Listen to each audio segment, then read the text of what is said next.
Welcome to the Discovery Pod, where we talk to leading experts from the University of Adelaide about solutions to society's most pressing challenges. It may surprise you to know that we have all eaten fruit and vegetables picked by illegal workers in Australia. Discussing this important issue is Dr. Joanna Howe. Joanna is an Associate Professor at Adelaide Law School and a leading Australian expert on the legal regulation of temporary labour migration. Welcome, Joanna. Thank you so much for being on the Discovery Pod today. Thank you. So to begin, can we just discuss what horticulture actually is and how it operates in Australia? Sure. So horticulture is actually one of Australia's biggest sectors, and every time you go to the supermarket and you buy a cucumber or a tomato or a strawberry, you're buying essentially fresh fruit and vegetables, and that's horticulture. So it's a subset of agriculture, which is things like cotton and rice and dairy and beef. But horticulture is simply the stuff that's healthy and good for you, the fruit and veg. Right, okay. So can you lead us through that process of it's the fruit and veg is being grown and then it comes into our supermarket? What's that whole process? Absolutely, and I think the public is getting more and more interested in this, Isobel. So we want to know where the stuff that ends up on our dining room table comes from. And essentially, the Australian horticulture industry is all over Australia. So in our research, we travelled to 13 regions across Australia, from Katherine in the Northern Territory to Tasmania to Mildura in Victoria, all the way to Wanneroo in WA. So it takes you everywhere. So it's been a fascinating research project to be involved in. But horticulture is grown in the fields, sometimes in glass houses. So, for example, in South Australia and Virginia, we've got incredible technology with glass houses that are climate controlled that can grow strawberries and tomatoes all year round. And consumers are interested in that. They don't just want seasonal vegetables and fruit. They want to be able to have their strawberries all year round and their tomatoes with their dishes throughout the year, and their basil, not just in summer. So it's grown in the fields or in glass houses. Workers will pick it.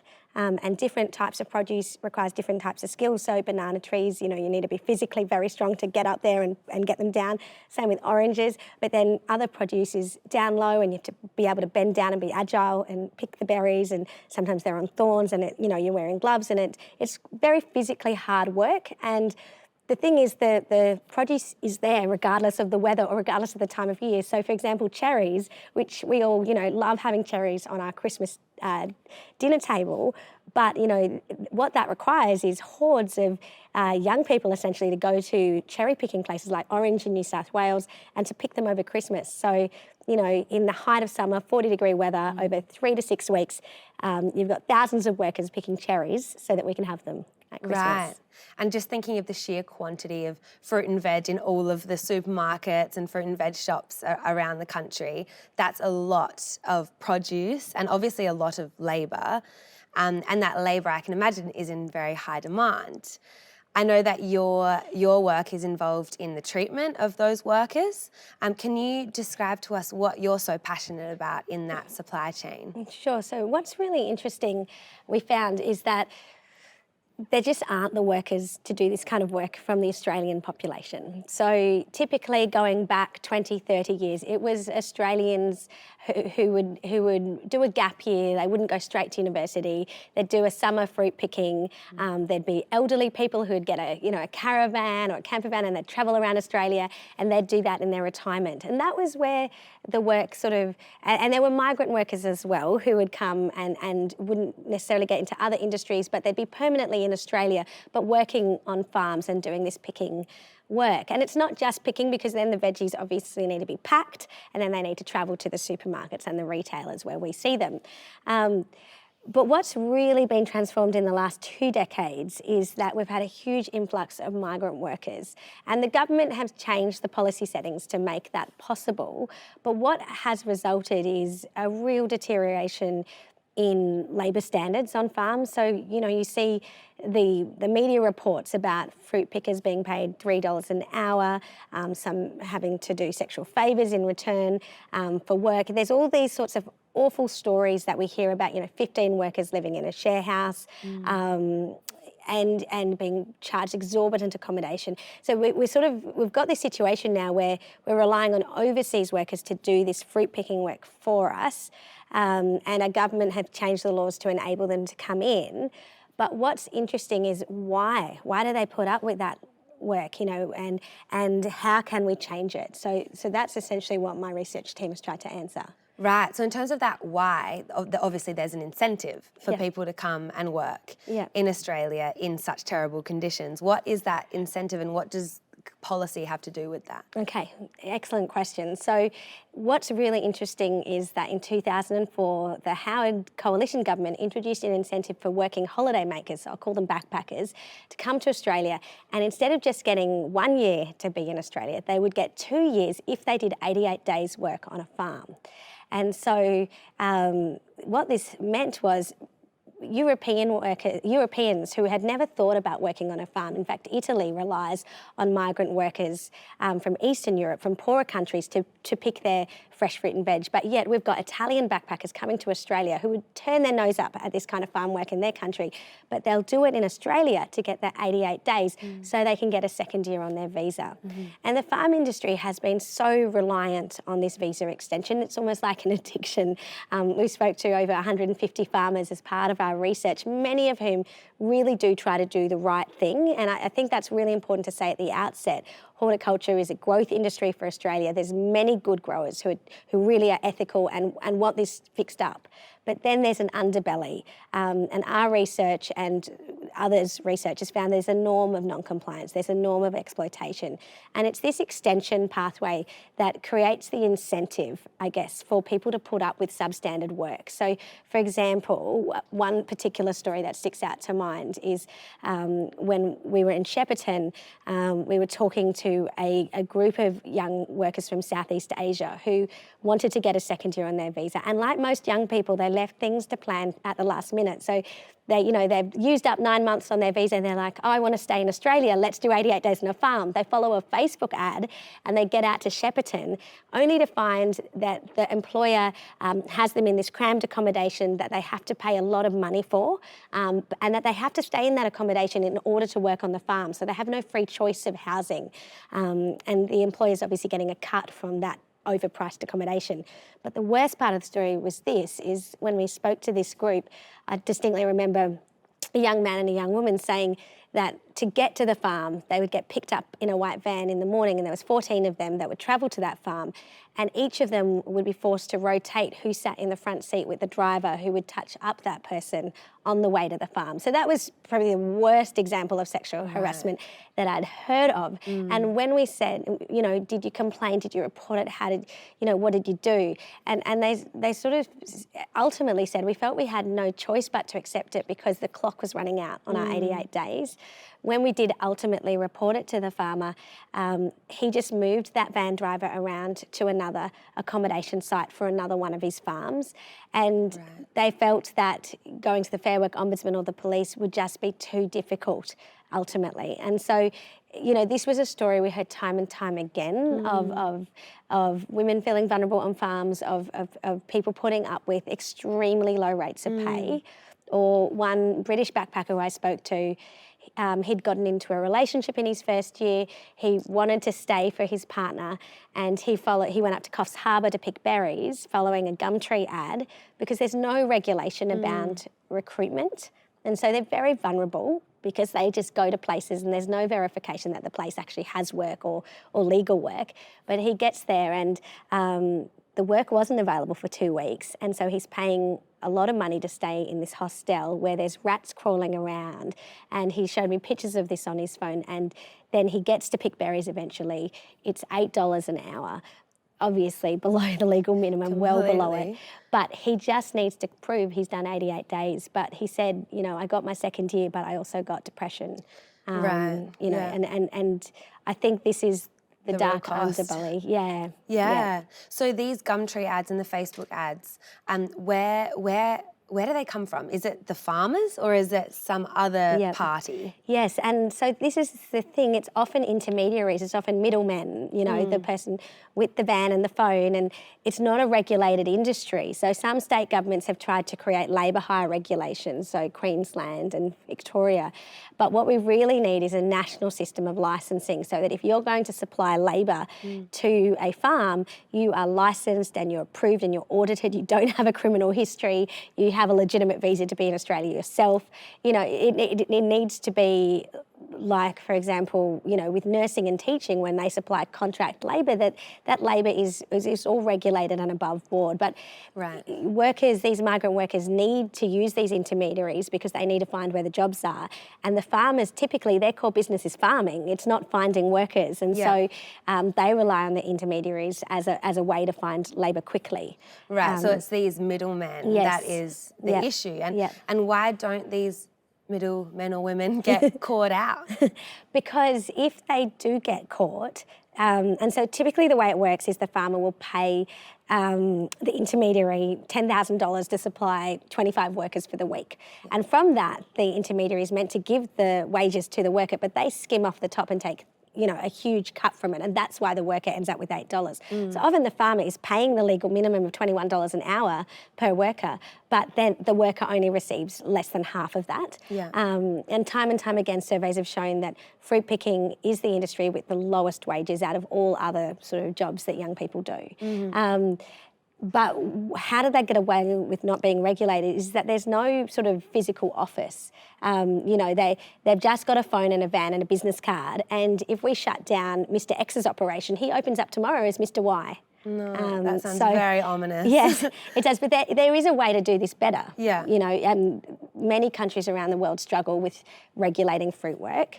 But New Zealand, our closest neighbour, really has looked at this and done the hard work to make it work. And so I don't know if that was something you'd want to talk about. Definitely. I'd love to hear your thoughts on how we can fix this problem.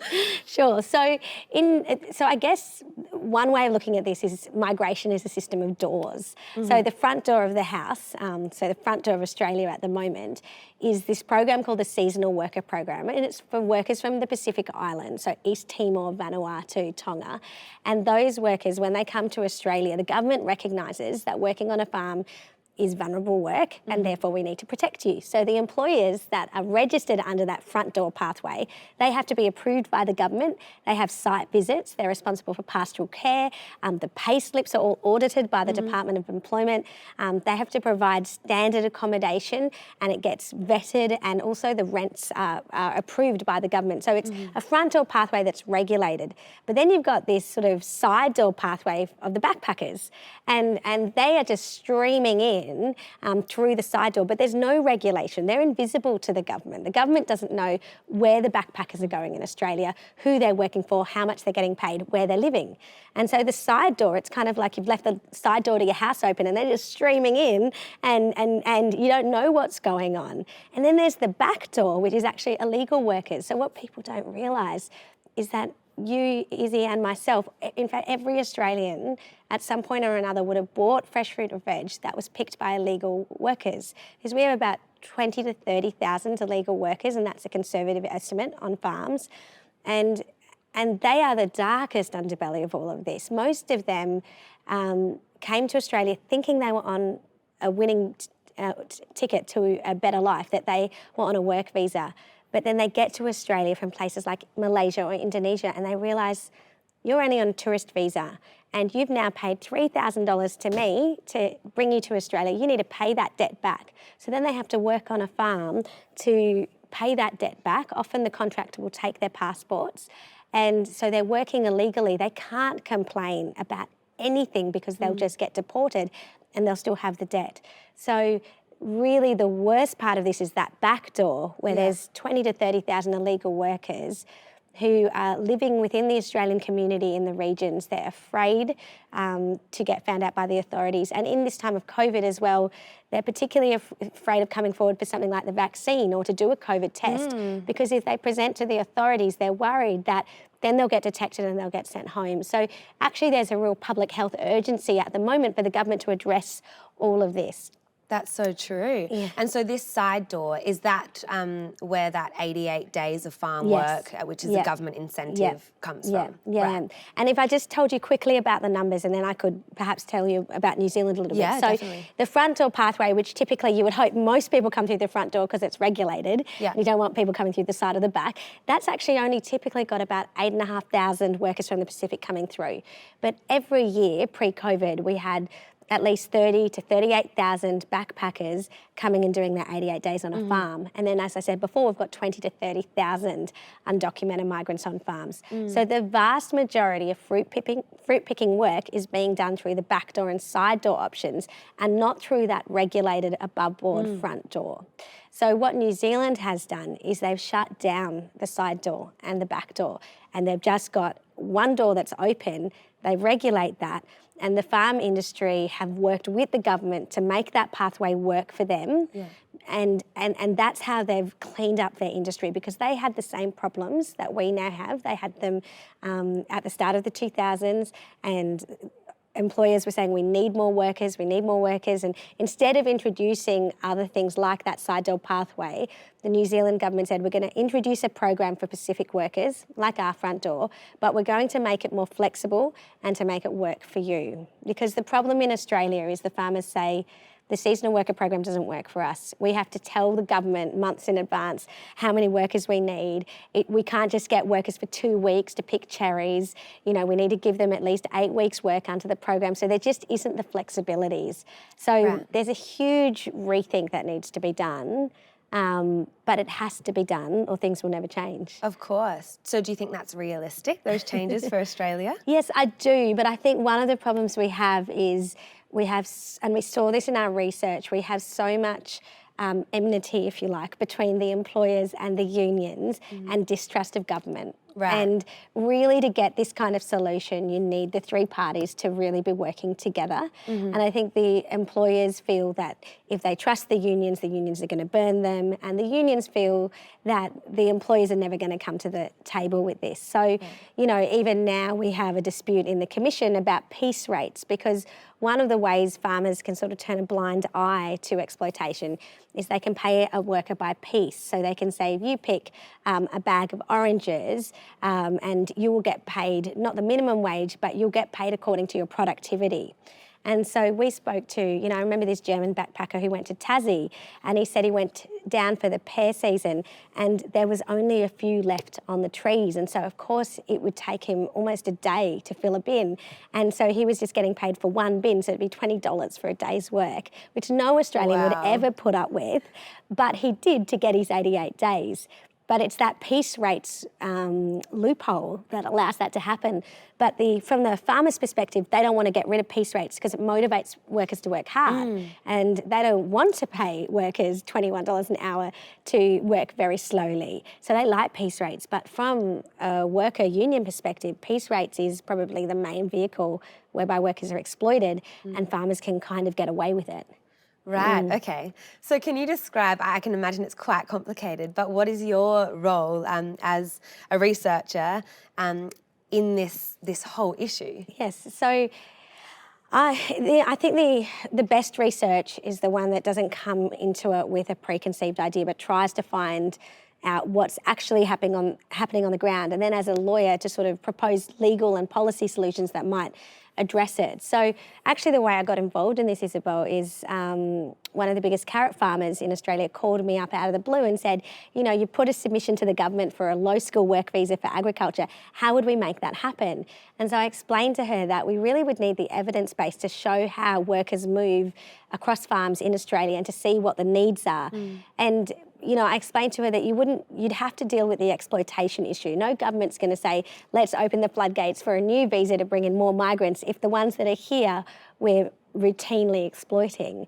And as part of that research, we had to travel all around Australia to try and understand how does migration impact on labour supply. So a really good example, Isobel, is when we went to WA, and actually that was the first time I'd been to WA before, but the way the 88 days work is the government is trying to channel backpackers away from the cities and into the regions, because that's who need the workers. So in WA, we went to 3 places and we drove 45 minutes from the CBD to Wanneroo, which is a vegetable farm growing area, and there's strawberry farms there too. And we went into this room and there's over 40 growers in that room, and they were clearly very agitated about workers. Even with the 88 days and the Pacific Worker Scheme, they felt they could not get enough workers. And the reason was this: backpackers would simply get on the plane to Perth, and then they would get out at the airport, jump in their car, and they would drive past Wanneroo because it wasn't an eligible postcode for the 88 days. So even though there was a great need for them to do work in that space, because it wasn't a postcode by which they could get a visa extension, they would drive on to Gin but Binningyup. And when we went to those places, they were only another half an hour's drive north and south of Wanneroo. But when we got there, the growers were sort of sitting there with their arms folded, relaxed, eating the nibbles. They didn't have any issues with labour supply because they were the closest towns to Perth that were eligible for the 88 days. And so they had literally backpackers every day emailing them, turning up to their front door, begging them for the opportunity to do work so they could get a visa extension. And so that example shows you how visa settings can distort labour supply, and it can make some farmers better off and others very vulnerable and worse off. And in Wanneroo, when we asked the question, how many of you use illegal workers?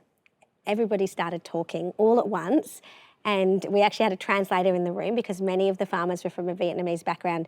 But in the end, every farmer put up their hand and said, look, we use undocumented because we have no other option. Yeah.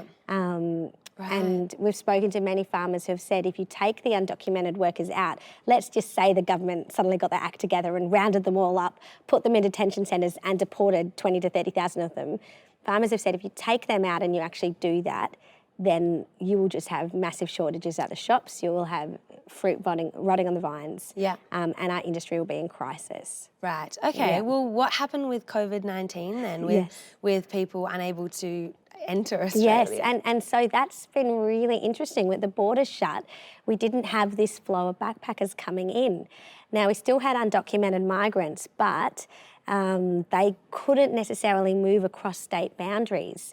So typically, for example, the undocumented migrants from Mildura and Shepparton will travel across into New South Wales for the cherry season, for example. Mm-hmm. But they couldn't do that this year because you needed, your cross-border registration permit. Yeah. And they don't have those documents. So it has affected the mobility of undocumented migrants. It's stopped the flow of backpackers. And we've started to arrange sort of bubbles with Pacific countries that don't have a lot of COVID to allow them to come in.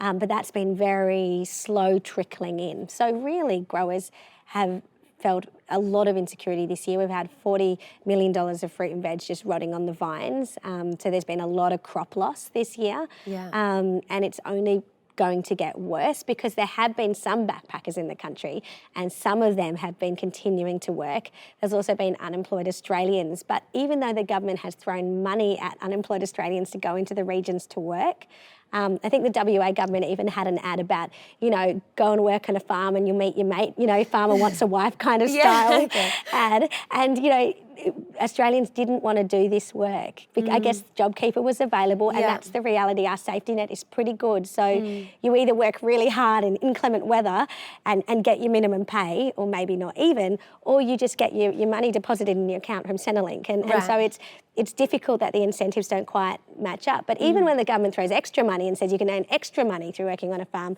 locals don't want to do it. And one of the reasons for that is because the industry itself has become a bit of a ghetto for temporary migrants. Australians don't necessarily want to work in an industry which has this reputation of having second-class citizens in it.